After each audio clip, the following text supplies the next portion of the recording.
दार चैनल की तरफ से सभी किसान भाइयों को राम राम। आज हम बात करने वाले हैं कपास की फसल के बारे में, जिसमें सफ़ेद मक्खी एक रोग होता है। सफ़ेद मक्खी को अंग्रेजी में वाइट फ्लाई के नाम से जाना जाता है। सफ़ेद मक्खी छोटा सा, तेज़ उड़ने वाला, पीले शरीर और सफ़ेद पंख का कीड़ा है। छोटा एवं हल्के होने के कारण ये कीट हवा द्वारा एक से दूसरे स्थान तक आसानी से चले जाते हैं।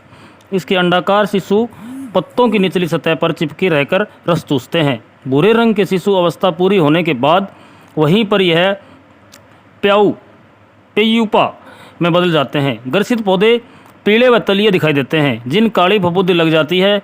यह कीड़े न केवल रस चूसकर फसल को नुकसान करते हैं, कपास की फसल में यह मक्खियाँ पत्तियों की निचली सतह पर रहकर रस चूसती हैं। इनकी जीवन यात्रा के बारे में, यह कीट प्रजनन सारा साल चलाता रहता है। इस कीट की प्रौढ़ मादा अपने जीवन काल में 100 से 125 अंडे देती है। अंडे पत्तियों की निचली सतह पर दिए जाते हैं। कपास में सफ़ेद मक्खी से बचाव। इससे बचाव को लेकर किसानों को चाहिए कि वह अपनी कपास की फसल का हर सप्ताह बारीकी से निरीक्षण करें। निरीक्षण के दौरान सफ़ेद मक्खी से 6 से 8 वयस्क प्रति पत्ता पाए जाने पर ही कीटनाशक का छिड़काव शुरू करें। कपास के खेत में आसपास खरपतवार जैसे कांगी बुंटी, पीली बुंटी, कांग्रेस घास, जंगली सूरजमुखी इत्यादि को नष्ट कर दें, क्योंकि इन पर सफ़ेद मच्छरमक्खी ज़्यादा पनपते हैं।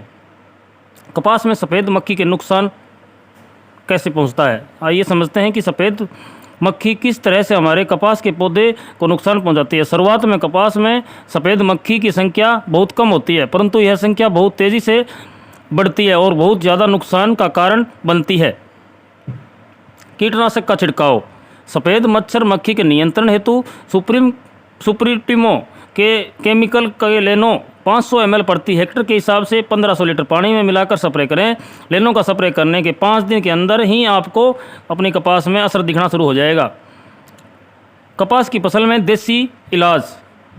कपास की फसल पर प्रति एकड़ 1 लीटर नीम का तेल 200 लीटर पानी में मिलाकर इसका छिड़काव करें तो सफ़ेद मक्खी का प्रकोप समाप्त हो जाता है। इसके अलावा 2 किलोग्राम यूरिया में आधा किलोग्राम जिंक 21% के साथ इसे 200 लीटर पानी में मिलाकर भी इस बीमारी से होने वाले नुकसान को कम किया जा सकता है। और जिस ढोलकी से आपने 2,4-D वगैरह डाली है, उससे कपास में स्प्रे ना करें। और ध्यान रहे कि जहाँ पर आपकी कपास की फसल है, वहाँ आस पड़ोस के खेतों में भी 2,4-D की यदि स्प्रे होती है नज़दीक, तो उसका भी असर कपास में आता है। धन्यवाद। फौजी ज़मींदार चैनल को सब्सक्राइब करें, लाइक करें।